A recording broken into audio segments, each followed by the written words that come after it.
Tonight, AT&T and DirecTV's merger deal, plus Twitter considers buying SoundCloud, and are Samsung and Apple finally making up? Tech News Tonight is next. This is Twit.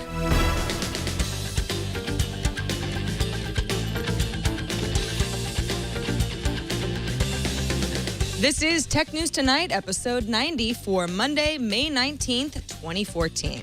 This episode of Tech News Tonight is brought to you by NatureBox, where you can order great tasting, healthy snacks delivered right to your door.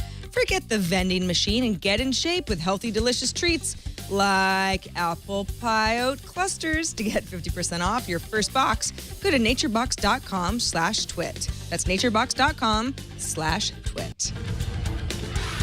Hello, everyone. I'm Sarah Lane, and let's get right into our top story. To join us is John Brodkin, the senior IT reporter over at Ars Technica. Hey, John. Hey. Hey. All right, so let's just talk about this AT&T DirecTV merger. We're talking $48.5 billion acquisition, of course, AT&T buying DirecTV, which, if you want to compare it to Comcast and Time Warner Cable, is about $3.5 billion more than that deal.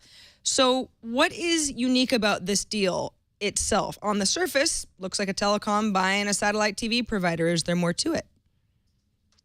Well, they're, a telecom that's more and more becoming an ISP, and they want to keep pace with Comcast. Since Comcast is buying Time Warner Cable, they want to remain as big as Comcast after that acquisition.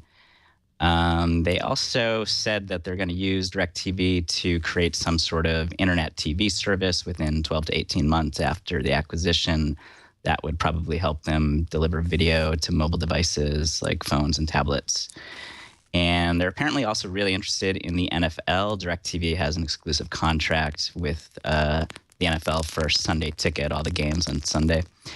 And the deal, AT&T DirecTV, is apparently partially contingent on the NFL renewing its contract with DirecTV.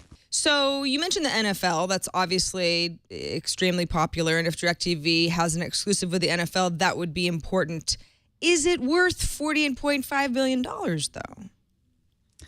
I don't know. I don't have even $1 billion, so it's kind of hard for me to say. If I were AT&T, maybe it is. I mean, if there's a big trend towards consolidation, these companies just want to get bigger and bigger. And if Comcast is getting bigger, then AT&T wants to get bigger.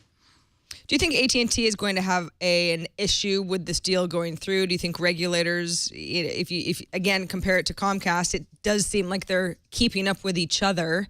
Is there anything in this deal that seems like it's a red flag for passing through? I don't know. I mean, Comcast and Time Warner Cable is, also one that's going to get a lot of regulatory attention. I feel like once we see whether regulators are going to pass that one, we might have a better deal on AT&T, DirecTV. I mean, they did pass the Comcast-NBC Universal merger, which to me suggests that, mergers are typically going to go through, but with a few conditions just to make it seem like they're, it won't be too harmful to consumers. Well, now that we're speaking about AT&T and consumers, you have an article today called AT&T claims to embrace net neutrality, but could still offer fast lanes. How could it possibly do both? Well, net neutrality can be defined however you want it. Right. The issue here is that there are rules that the FCC put in 2010. They were struck down by a court, and now the FCC is going to replace them with something weaker than that. AT&T, in order to get this acquisition approved, they're saying, we'll follow the old rules for 3 years. Now, most people interpret the old rules as saying you can't block traffic and you can't charge web services for a faster path to consumers. But Comcast, which got its NBC Universal acquisition approved partly because it agreed to follow these rules for 7 years, is now saying that the rules never banned fast lanes. So AT&T hasn't actually said how they interpret the rules yet, but I mean, I think it's probable that they would interpret it in a similar way as Comcast, which would mean that they would, think that they could still charge for fast lanes, which would mean that the rules that they're offering to follow would be no more strict than the rules they'd have to follow anyway. And also, they're only offering to do it for 3 years, so I mean, you get 3 years out of it. Then after that, anything goes. And yeah, these net neutrality rules are still getting figured out on the legislative end as well. But it does seem like both AT&T and Comcast and providers do have at least an argument that works in their favor, that as long as everybody has the same kind of baseline service, sure, why not allow people to pay more if they want something that's a, quote, fast lane. But do you think that they can get away with this, especially since if they're following old rules that have been struck down in court, well, those old rules are kind of moot, aren't they?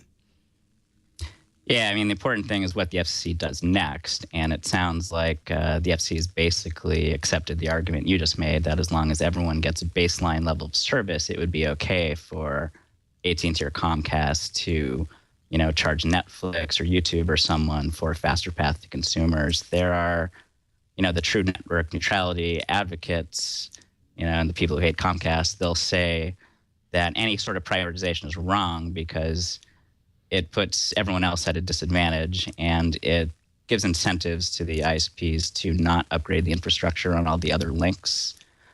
So far, I mean, the FCC, it looks like they're not going to ban fast lanes. So unless there's a big change in course, I think probably the ISPs will basically get what they want. What about this CDN or content delivery network that Comcast built that's technically not a fast lane, but will still allow them to charge for video delivery? Right. So right now, if you're a video delivery service like Netflix, but say you're not as big as Netflix, so you're not big enough to build your own content delivery network, you're probably buying a content delivery network or CDN service from a third-party provider like Akamai. What this does is it caches video, stores it nearer to consumers, and it makes sure that it goes across an optimal path. So it doesn't, take a bunch of, it doesn't, go the long way. Comcast is basically going to offer its own CDN, which does allow video providers to essentially speed up their traffic or deliver it more efficiently to Comcast customers. But it's not technically a fast lane in the net neutrality sense, because once it gets to the last mile or the last few neighborhoods, it theoretically would go as fast or as slow as everything else. So how do you think this will play into how net neutrality is about to be defined, if it does at all? I don't think it's going to play into it much. I think you'll hear some consumer advocates say it should be considered, because even though a CDN isn't technically a fast lane, Comcast could use its market power to abuse and to shut out, smaller providers. They'll argue that, but so far the FCC chairman has said he doesn't think interconnection, which is a related issue, is really a net neutrality thing. So there really just isn't any evidence that the FCC is all that interested in it. I mean, that could change, but for now, I kind of doubt it's going to really come up that much in the FCC's net neutrality discussions. John Brodkin is a senior IT reporter over at Ars Technica. Thanks so much for joining us, John, and shedding a little bit more light on what we can expect from the future of net neutrality and the big internet providers. Thanks for having me. Tell folks before you go where they can find more of your work online. ArsTechnica.com, ARSTECHNICA.com. All right, thanks so much. Thanks. Before we get into some of our other news of the day, let's talk about snacking. It's my favorite activity, and it's easy to say that you're going to eat right. That's the way I always start my day.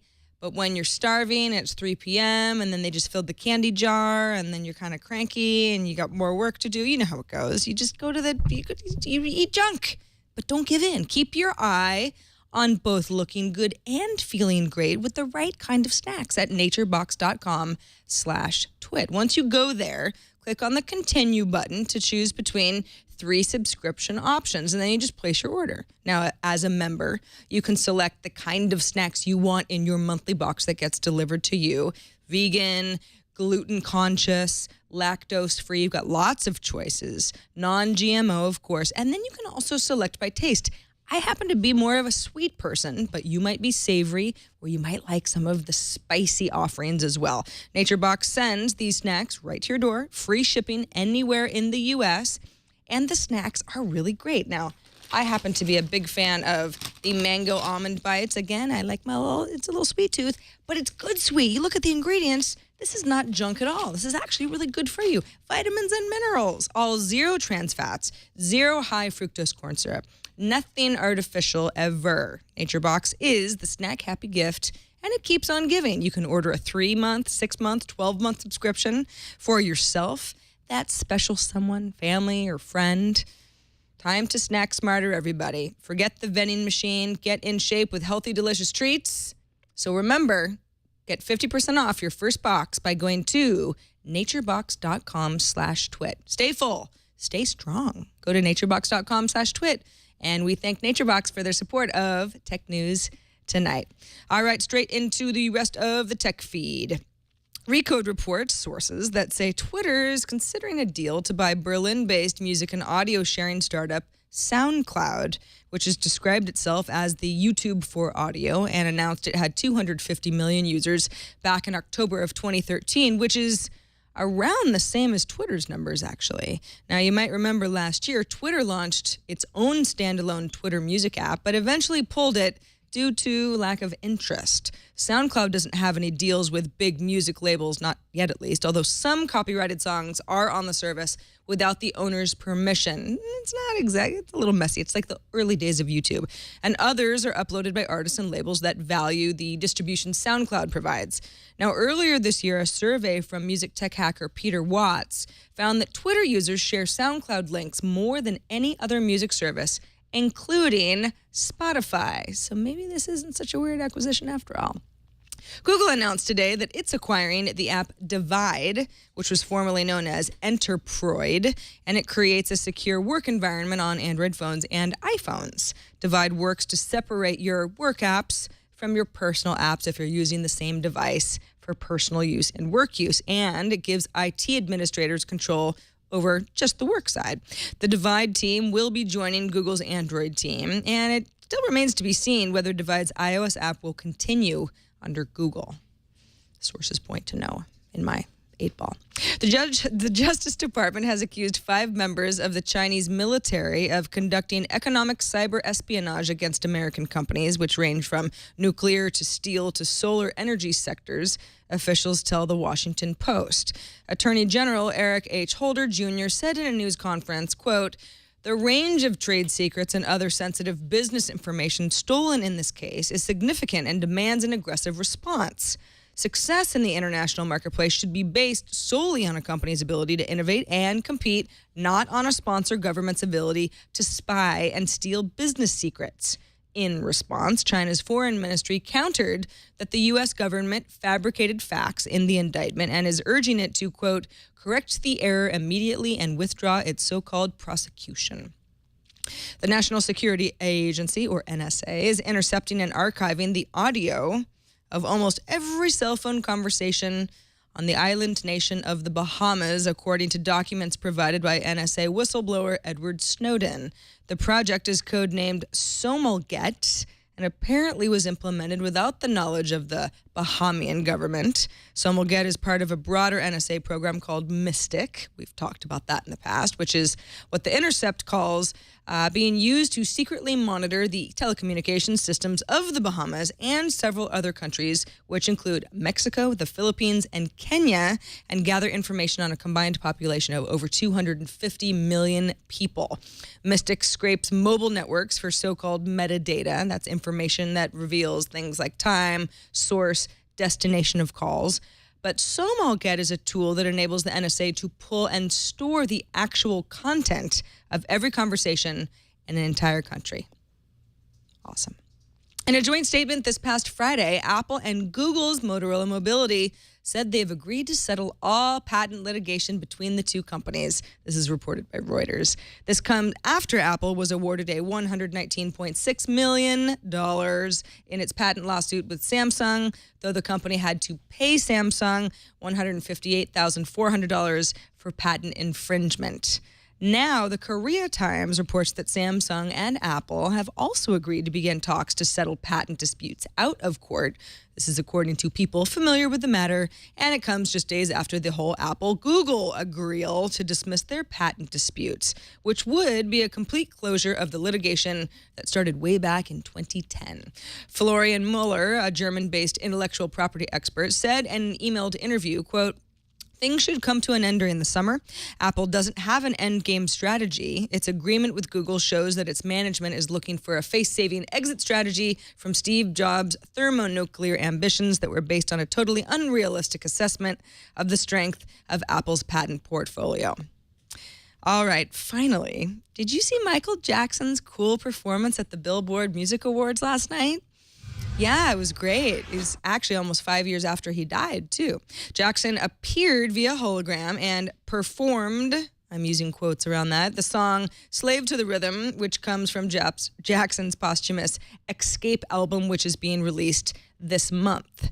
Now, if you've never seen one before, hologram performances were probably popularized the most back when Tupac Shakur had a hologram at the 2012 Coachella Music Festival. The technology was created by visual effects studio Digital Domain and reportedly took 4 months and $400,000 at the time. Since then, Digital Domain has filed for bankruptcy. That was back in 2012. The companies that purchased the studio's assets wanted to halt the performance of Jackson's hologram at last night's awards, citing patent violations. But a Las Vegas judge agreed that the technology was indeed in the public domain. And that's it for this edition of Tech News Tonight. Subscribe to the show at twit.tv/TN2.